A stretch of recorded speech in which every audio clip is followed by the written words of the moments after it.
Hello, 8th grade students. It's Coach Davis again. It's the third week in May, which, just like every year, the third week of May means that we are winding down the school year. So, congratulations, pat yourself on the back. You're about to be freshmen in high school, starting the whole new adventure, which is awesome. I hate that our 8th grade year got interrupted the way it did. I miss a lot of you guys already. And, that whole end of the year thing where we kind of say goodbye to our teachers and for me to you guys, the students.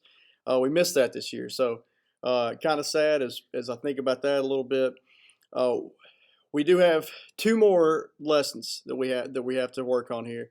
This is the last lecture video that I will be giving for the year. So this is the last time that you'll have to sit here and listen to me talk about this stuff, and that's good for you because I'm long-winded. I over-explain some things sometimes, and I'm sure you're excited about that. I'm excited about not having to do these videos and communicate in this way that I've never really done before. So let me know if you have any questions this week about the next two activities that we're going to be doing. This week it's going to be a web quest. I'll put directions for that in Google Classroom. And what we're talking about is the late Middle Ages. So last week we started talking about the Middle Ages, and we started in the middle of the Middle Ages, which is called the High Middle Ages.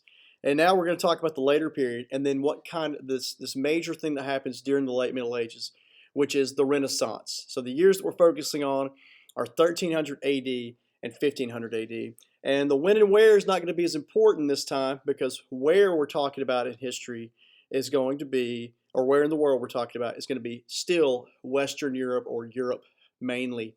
The time period's a little bit different. Last week we did 1000 to 1300 AD. This time it's going to be 1300 AD to 1500 AD. All right. You guys are already familiar a little bit with the Middle Ages, whether you realize it or not. You see this iconic art all over the place. You hear references to the Middle Ages, the late part of the Middle Ages, the Renaissance, all the time. This picture right here is the Sistine Chapel, which is a chapel located in the Vatican, which if you're a Catholic, you immediately know what that means. If you're not a Catholic, then what that means is that the Vatican is the church, the holy church of the Catholic Church, the main church of the Catholic Church. It's located in Rome, which is the Vatican City. And this ceiling has been painted by one of the most famous artists in history with depictions of the Christian religion all over. So just an amazing achievement right there. And that's what we're getting into here. We're moving away from the Europe where people don't read and they don't write, and instead we're moving into a period of some of the most impressive human achievements in history that we still build upon off of that. What's this? The Ninja Turtles. So again, like I said, you've heard of the Renaissance, whether you realize it or not. The Ninja Turtles are named after four of the most famous Renaissance artists, four of the most famous artists in history.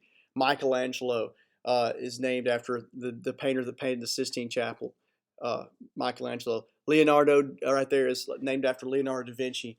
And Raphael and Donatello were both sculptors and artists during the Renaissance period as well. So what's our standard here? What's our goal for the week? Our goal is to explain how events and conditions fostered political and economic changes in the late Middle Ages. So we're basically trying to see what's going down in the late Middle Ages, what's changing about it, and why it's changing, and then how that leads to this time period that we talked about, the Renaissance. Specifically, what do we need to know? We need to know the social and economic impact of the Black Plague. Talk about that. The cause and effect of the 100 Years' War. Should be say effects, cause and effects of the 100 Years' War. We're going to identify changes in arts, architecture, literature, and science. We're going to look at the changes in intellectual thought and the economic prosperity that led to an increased amount of education among social groups in Europe during the late Middle Ages. And we're going to look at the economic changes that led to a larger middle class and a greater commercial prosperity. There was a couple of more things that we were supposed to hit here at 8:17, but really we hit them in the last week's lesson. And the last one right there, economic changes that leads to a larger middle class, we actually talked about that last week. So to begin with, we're going to talk about this very first one up here that says social and economic impact of the Black Plague. You guys don't know what the Black Plague is, so we're going to talk about this. Famine and plague. So first of all, just a reminder what's going on in the high Middle Ages. Europe is getting better. The cities are starting to grow. The middle class is starting to rise. Populations are growing. Their ordinary people's lives are improving because of feudalism and the Catholic Church. So if we remember that, Europe is in chaos, and then I guess the European people's savior, in a way, is going to be the Catholic Church and this feudalism, this arrangement where people are protected by nobles who ride around on horseback dressed in armor. The classic picture of the knight in shining armor. That's what's going on here in the high Middle Ages. We're talking about the late Middle Ages now. So the late Middle Ages are going to be a time of prosperity, even more so than the high Middle Ages. But to begin this era off is a super disaster. In the early 1300s, bad winters and wet summers led to crop failure throughout Western Europe. So, as you can imagine, if your crops die out, you have less food, and the result of that is famine. So, what is famine? If we look down here, I've got a definition of that, which just says an extreme scarcity of food, which means you don't have enough food. And when this happens in world history, just scores of people die, and it's due to starvation. There's just not enough food in the world, and the Europeans' population had grown. Europe's population had grown. There's not enough food to feed all these people, and they start to die. Along with that, usually if you don't have enough food, then you're not as healthy, and your immune system is compromised. Those cells, those antibodies that fight off diseases for us, when we don't have enough food, they're not as efficient. We can't fight diseases as well. So it's very often that when you have a famine in human history, that also goes along with the next definition right there, which is plague, a disease that spreads quickly and kills many people. So this is what happens during the 1300s. Historians have all different kinds of reasons why this occurs, other than what we're talking about here with bad winters and wet summers.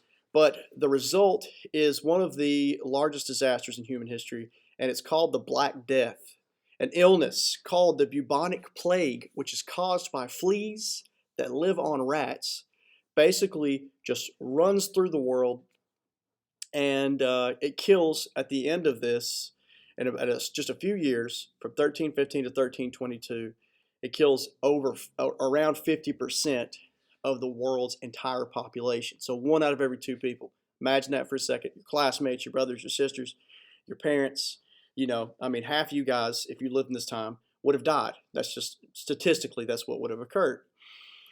The disease begins in China and was transported along the Silk Road and into ports of Italy before it enters Europe. And now, automatically, if you're paying attention to what's going on in the world right now, you should be going, wait a second, that sounds familiar. That's exactly the story I keep hearing about the coronavirus. And, nobody knows yet where the coronavirus originated, but we've heard U.S. officials and scientists say that China is most likely the source of the coronavirus. COVID-19 is the technical word that's used. And then it did travel, this time not necessarily just due to trade along the Silk Road, but for us, we travel all over the place all the time. And one of the first places in Europe that was hit, because it is a place that people travel to quite often, was Italy. So just some, we see all these similarities in our modern day world to the past, and that's not by accident. Now, the coronavirus, I did the math the other day so far, has had 278,000 deaths, I believe, as of May 8th around the world. 278,000. That sounds like a lot of people. And God rest their souls. That's terrible, and it is a lot of people. But in perspective, if we're looking at human history here, just trying to put the scale of the Black Death for you guys, just trying to show you how disastrous this bubonic plague was for these early people. The COVID-19 has entirely stopped our world in a lot of ways. Hopefully this is going to open back up for, and be a good thing, and we can continue our lives, and hopefully those are the right decisions as well. But when we look at the bubonic plague and other epidemics throughout human history, we see that the COVID-19 is not anywhere on that scale right now. COVID-19 has killed 0.0004% of the population. So imagine that for a second. COVID-19, this pandemic that has shook our world, has only, you're really affected, or it will really killed a very, very, very small percentage of the population in comparison to the bubonic plague. So imagine if you're living in this time period, the late Middle Ages, and this disease kills half the people on Earth. An estimated 90 million people die in the world, and 60 million of these people are going to be Chinese. So imagine the effect that has on Chinese society. So we're going to talk about the plague a little bit. I'm not going to get into super detail with the symptoms of the plague because they're so bad. But again, this disease is caused by fleas that live on rats. That's what we think today, historians believe. Nobody knows at the time why the Black Death is occurring, why the bubonic plague is, people don't understand diseases in the Middle Ages in Europe at this time in history. But the reason why it gets the name Black Death is because of the blackening of tissues on the skin. The nose would get black oftentimes.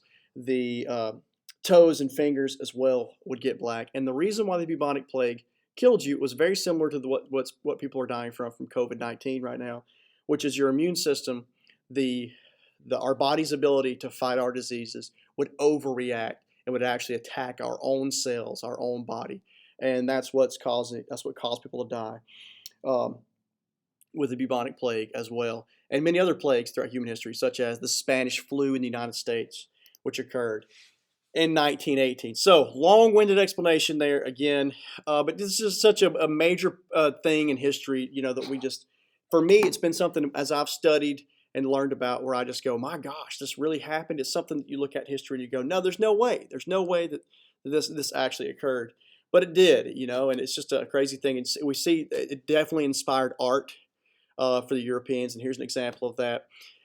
We see stacks of scores of bodies here, and that's exactly what would have occurred. I mean, the peoples were dying at such large numbers that they were basically just gathered up, thrown in carts, and dumped in massive grave burial sites. So, a terrible time for Europeans at the beginning of the late Middle Ages. So what is the social and economic impact of the Black Death? I mean, other than the obvious stuff, which is just the trauma that would have occurred, there are some practical things as well that are going to occur. Trade is going to decline. There's not going to be people to be able to go back and forth through other civilizations and carry out the trade that was going on beforehand. High demand for workers, because there's nobody to work anymore, leads to higher wages. So that's good if you're a worker, if you're an ordinary person, because you're going to get paid more. The problem with this is there's less people, which means lower demand for food. So they're also good for an ordinary person because food's cheaper. The problem is in order to have food, you have to have farmers, and farmers are starving to death. The reason why farmers are starving is because they can't make any money. They can't make any money off the food because the prices are so low, and they have to pay people to work on their farms a lot of money because there's not very many people out there. So it's a bad economic time for people. The masses of people are not going to be doing good after the Black Death at first. Social impacts. Because landlords needed their workers, peasants and serfs, more than before, they were forced to ease the restrictions that feudalism imparted on their subjects. So if we remember, last week we talked about serfs a little bit. Serfs are almost slaves. It's a little bit complicated. You'll get to look at that stuff on the WebQuest this week. But those restrictions are eased, which is good for ordinary people and eventually is going to be a good thing. But as far as the whole feudal arrangement that was causing stability in Europe, it's going to weaken during this time. All right. So to make matters worse, 1300, the Black Plague ravages Europe.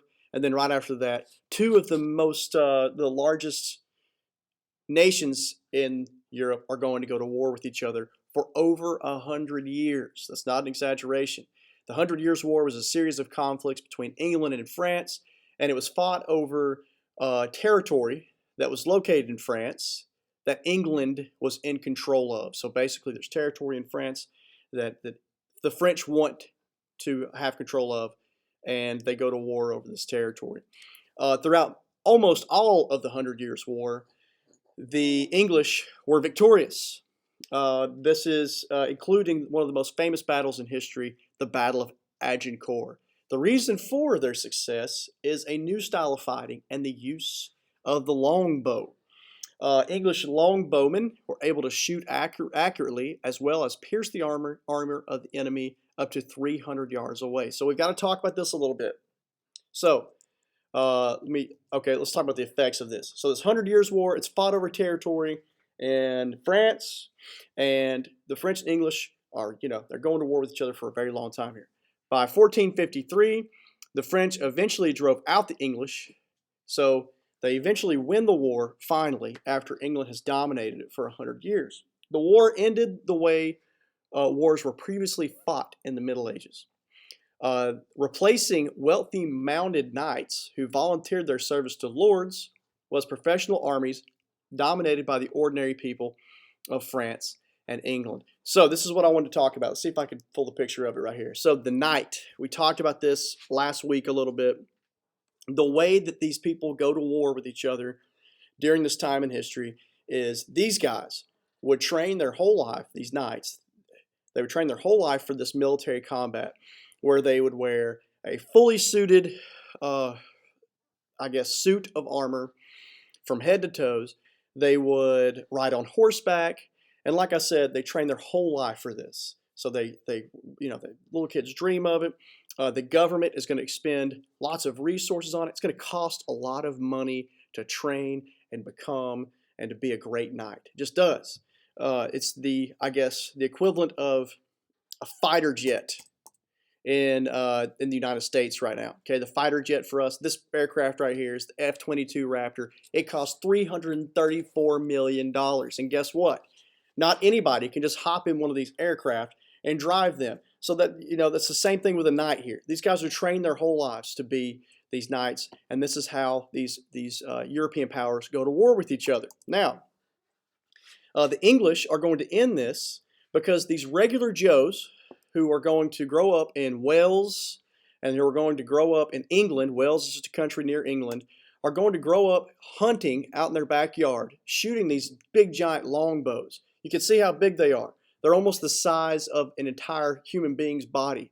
In fact, if you or I right now were most likely to try to shoot one of these things, we couldn't shoot it more than 10 yards because we couldn't pull the drawstring back. The drawstring is this thing right here.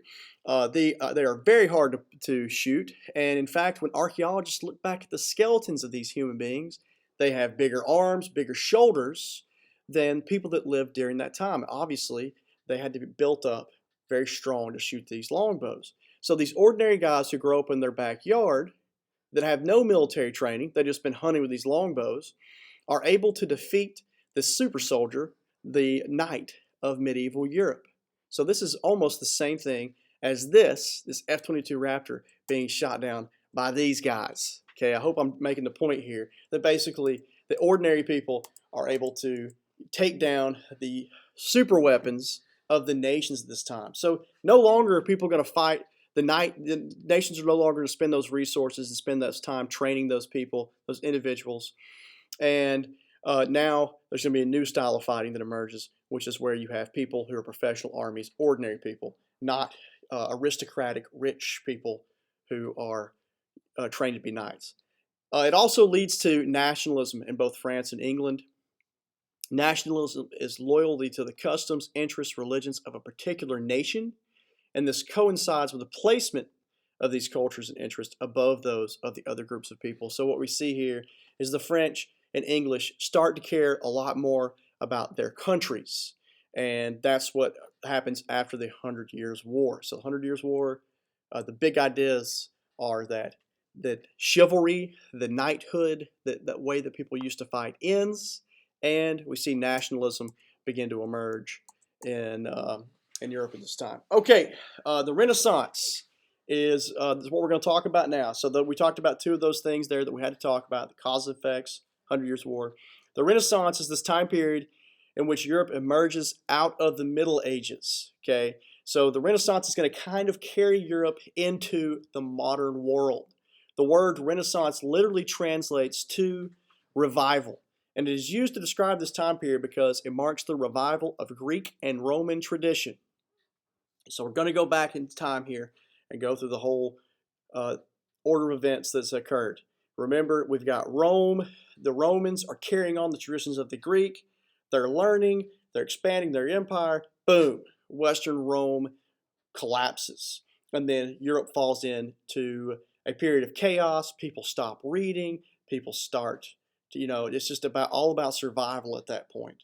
There's no longer this dedication to art, and architecture, and literature. And these ideas are going to return in the Renaissance. Scholars began studying the writings of Greeks and Romans and adopting their ideas during this time. This primarily began in modern-day Italy, which at the time more urban than the rest of Europe, which means they had more cities. So more cities, people can exchange ideas quicker, and that's why this most likely occurred in in Italy at this time in history. Because of this cultural revival, people began to believe they could change the world for the better.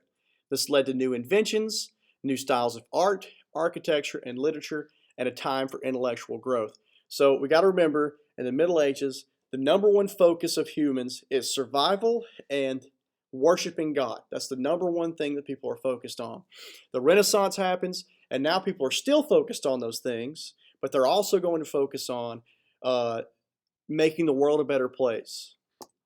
And I don't like how much stuff is on here, but you'll have to bear with me. This is actually just going to be a list, really, of all the achievements that are going to happen during the Renaissance. So during the Renaissance, the dominating school of thought is called humanism. And it is the belief in the individual and that reason is a path to knowledge. So again, this is separate from Christianity, which is a big deal for the Europeans at this time.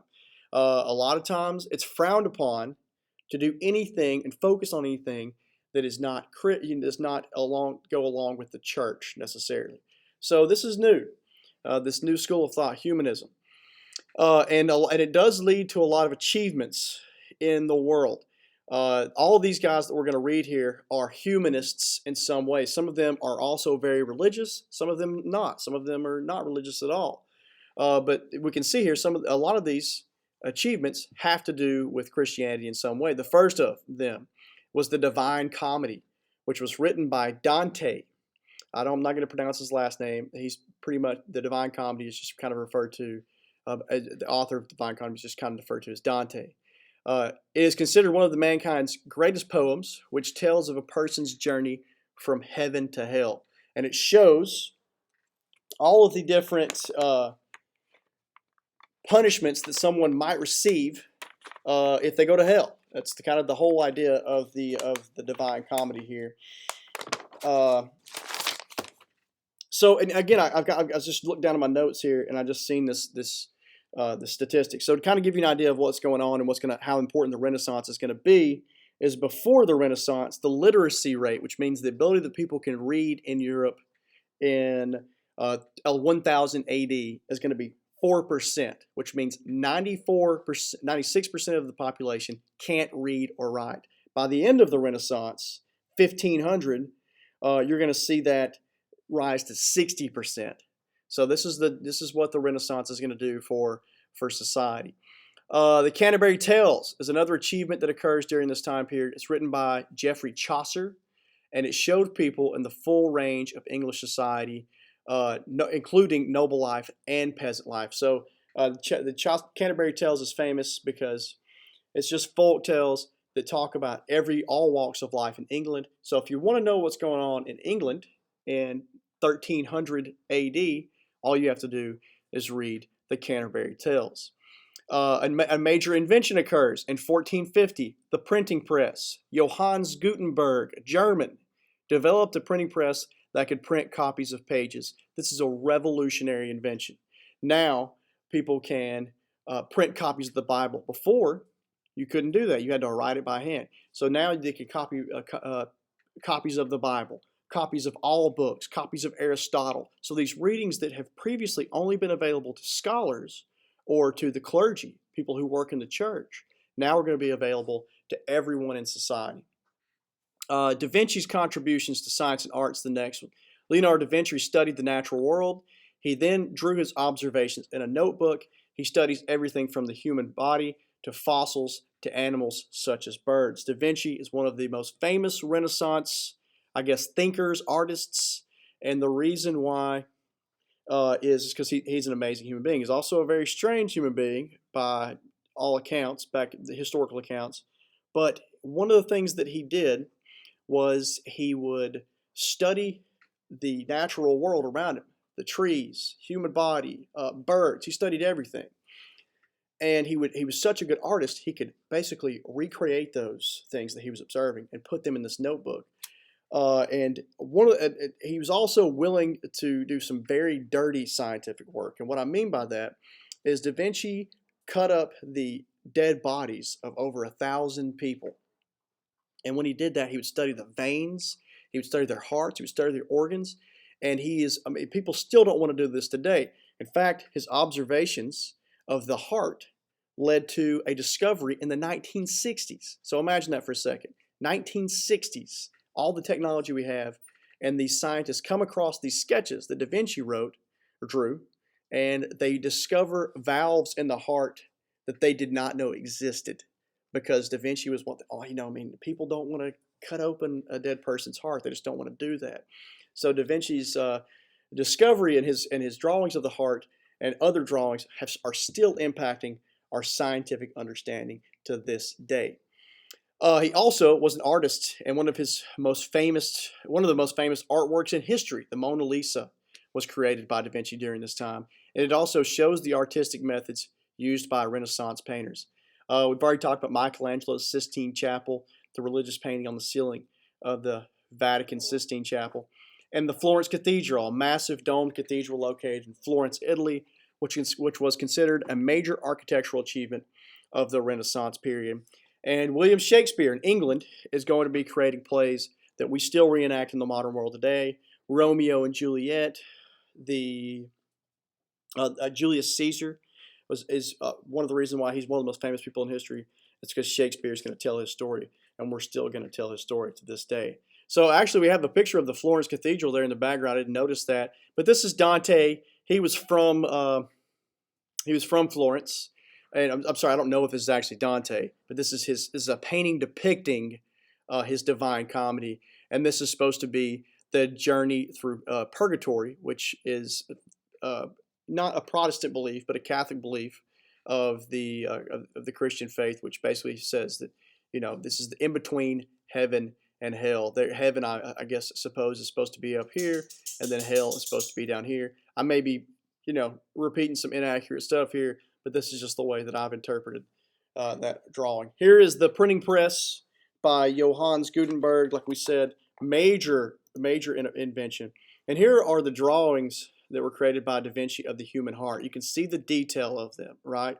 And like I said before, hundreds of years are going to go by where people don't add anything to Da Vinci's observations. His observations are so in-depth that we, even in the modern world, overlooked these valves that exist in the pumping action of the heart. So amazing stuff there. Da Vinci's also famous for inventing all sorts of machines, the catapult, which could launch objects, and also creating ideas for machines. In fact, this is a helicopter. Da Vinci was the first one to draw designs of a helicopter in human history that we know of. And he never created it, as far as we know, or at least not a successful version of it, but he was trying to basically create a flying machine in the Renaissance period, the late Middle Ages. Here is the Mona Lisa, created by Leonardo da Vinci.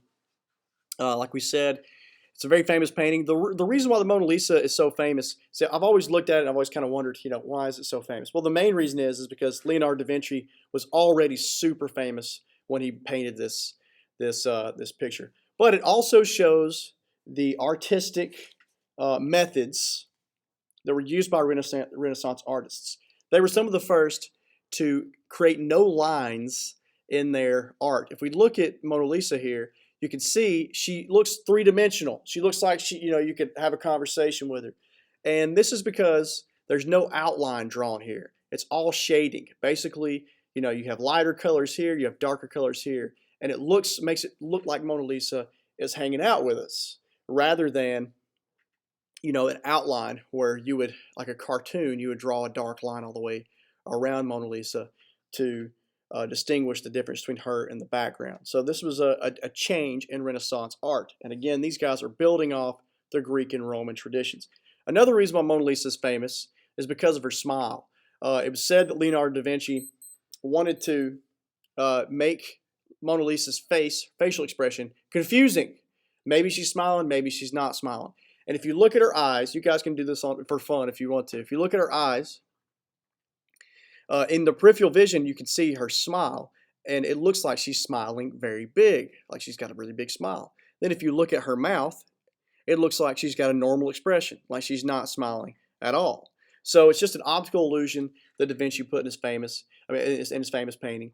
And there's even myths and stories about possibly Da Vinci's painting having secret messages in it and things like that.